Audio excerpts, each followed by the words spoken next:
hanggang ngayon, OVP pa lang din ang papadrug test. I wonder why. Last question, please. No, hindi ako tao na nagpapaareglo. Tsaka hindi ako tao na nabibili ng pera. Ma'am, are you a threat now to national security? Am I a threat to national security? What they are doing to me is a threat. Sagot ko yan sa NSC. Mamaya, bukas. Ma'am, may nabanggit Diba? kayo na bibinigay sa inyo sobre si First Lady ni Sara Neta Marcos. Para saan ba yun? Purpose ng millions na yun? Yes, sabi? I'm waiting for that question to come up in the committee hearing. So let's wait for that question to come up in the committee hearing. Yes, I'm free on Friday. Tomorrow I'll be in Basilan, and then Thursday I'll be in Lingayen, Pangasinan, and then Friday I'm free. So you're ready to answer all their questions now?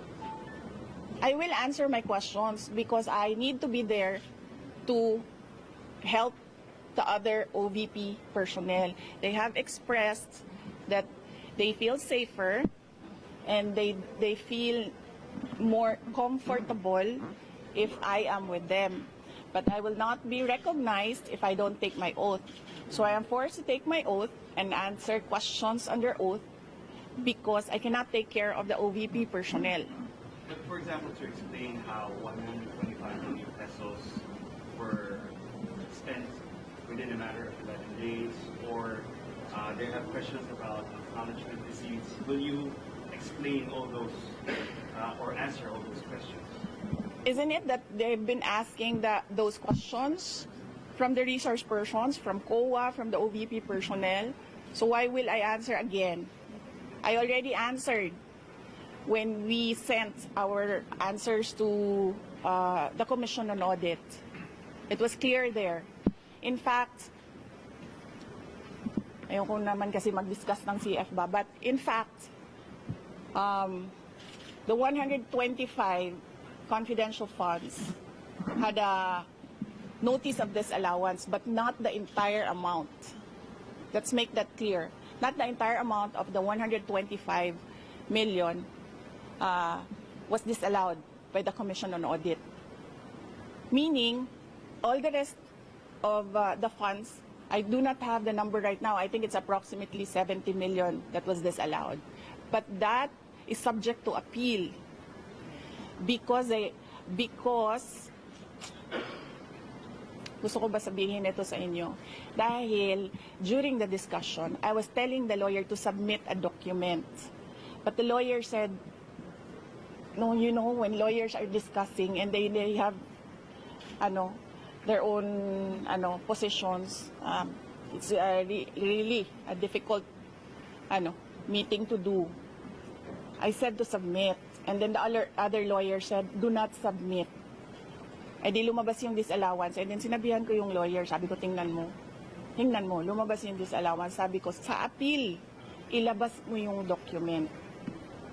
Ma'am, si Colonel Chica and Colonel Nolasco na nabanggit ko naman. Wait lang ha, so tapusin ko lang. And then, so cleared na yon. The first, second, and third quarters, undergoing audit. Merong AOM na sinasagot namin ngayon. Okay? For DepEd, the first and second quarters, may credit notice na yon. Ibig sabihin, cleared na ang buong pera. Diba? Ewan ko lang kung sinasabi ito ng mga congressman. Of course, hindi nila sinasabi, diba? Because they want to present their own narrative. Tapos na yon. The money in DepEd, first and second quarter, cleared with credit notice. The ongoing audit is on the third quarter only. And it's ongoing.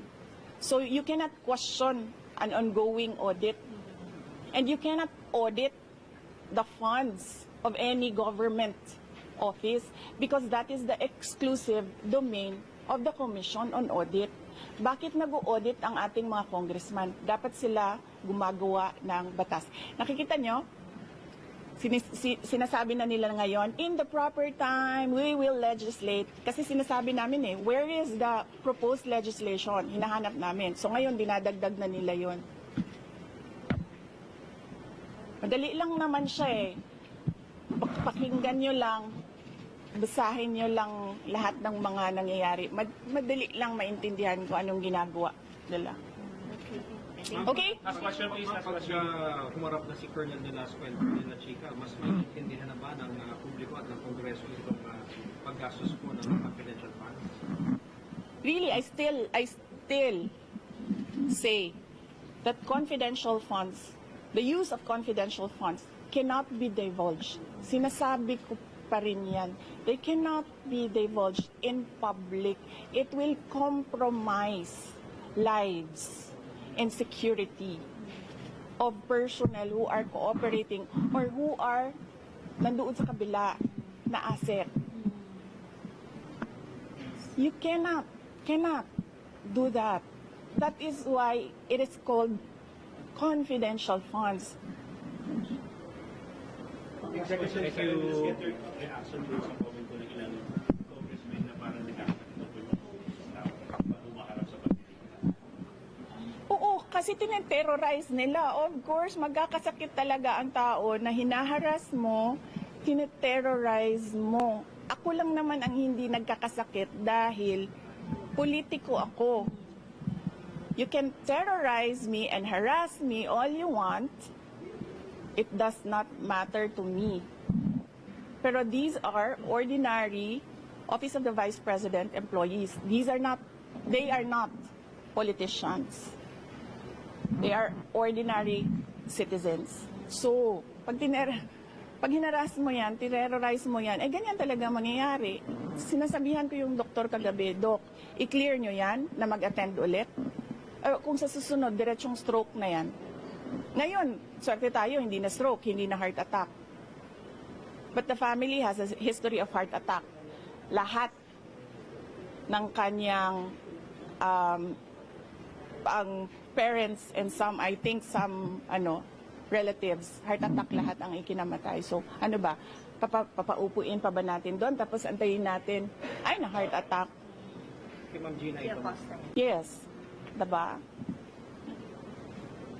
So, yes. So, yes. Yes, Mr. Billionario, pahingi ng pera. Nasa critics din and others, they're saying Yes. of course you've already said that you're here almost 24/7 because you're concerned about your staff. Yes. Some of your critics say you're here 24/7 because you're afraid they might say something, might divulge something that might incriminate. They are attending Yusek Lopez attended the hearing. They can ask her questions there. I was not there when Yusek Lopez attended the hearing, so I was not there to influence her and tell her what to answer. If you saw me yesterday, I was not looking at Gina Acosta. I was studying. I was reading laws. I was studying the rules of the... Para na akong congressman ngayon, tanong niyo ako kung anong rules nila. I was studying the rules of the House of Representatives. I was not looking at her. Pinapabayaan ko siya sumagot. Siguro umiiling-iling ako paminsan-minsan dahil I feel na hindi dapat dinadivulge sa public yung ibang mga sinasabi na ng kasama ko, pero wala akong magawa. Wala akong magawa. Kasi ayaw namin na ma-detain sila. So, sumasagot talaga sila. Si Edward Fajardo, not once did I coach him. Pero si Gina, I helped her with the term detail. Kasi she was trying to remember kung anong tawag nung isang tao na galing sa isang opisina, na nililipat sa isang opisina, and that is called detail. So I told her detail, and she said details. Yung CF is from SDO, dumidiretso daw sa mga security officer. Yun talaga mamang nature ba ng confidential funds?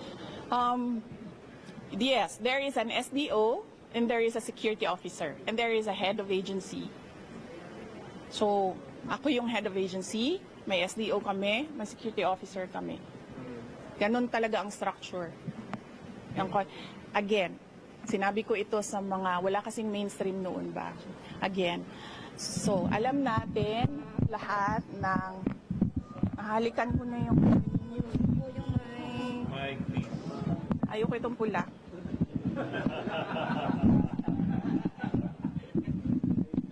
Saan galing yan? Ayun.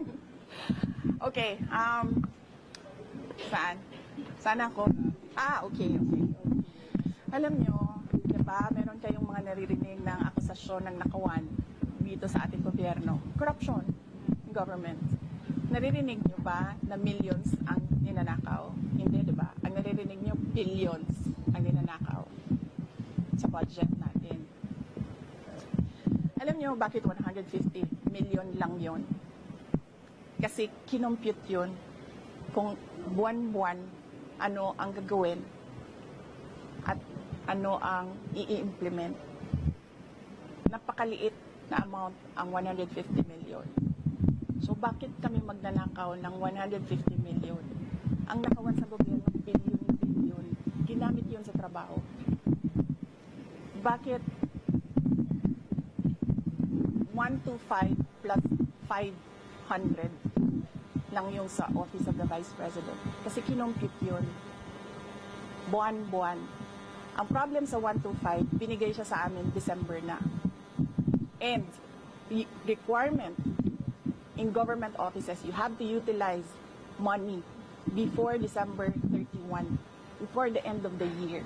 So ang ginawa, lahat ng preps, in-implement.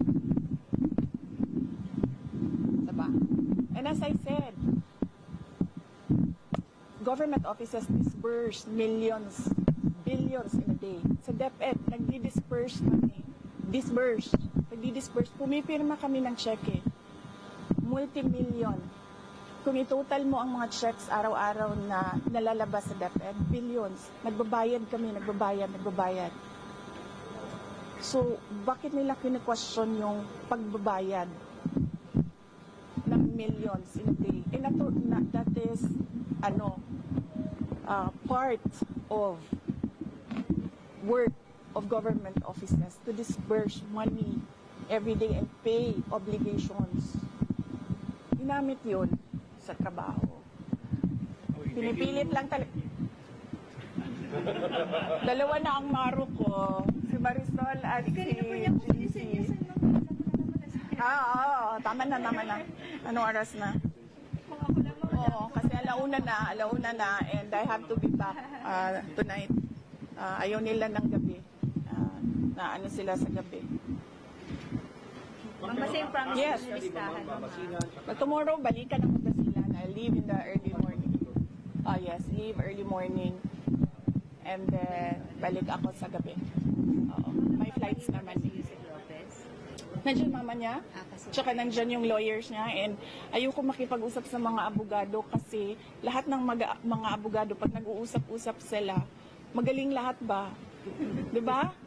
Lahat sila, ako yung magaling. So, parang ayoko sumali sa legal discussion. Ma'am, gaano kahabang listahan ng mga threats sa'yo? Can you... Or sit down daw, sabi ni JC. Yan tayo, JC. Pag ako nagtangtang, ma'am, may papaalam kami. Ma'am, kami stay here kasi pinag ko si Bobby sa araw. Talaga kami. So, yun ang May sabi kasi ng BMM pwede dito. nakakapagsasabi sa ibang piso. Uy, hindi. Dito lang kami sa gitna. Pero kung ako masusunod dito sila. Ma'am, please, kasi ang init talaga, magugulat kami. All the time, wala kaming sunblock. Ikaw yan, meron. Ma'am, kasi all the time, the cameras are really there para just in case merong Okay. So, sandali Let lang. me just at least... Okay, wait lang. Pag muna natin, ang reason nila is nakakaapal lang kayo sa payment. Sa taas. Sige. So, kung Wala na.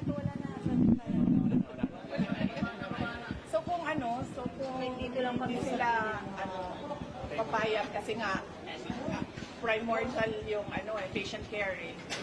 It is primordial for them kasi sila yung nag-aalaga ng pasyente. Pwede ba kami mag-negotiate ng test sa kanila? Kami na mag-provide.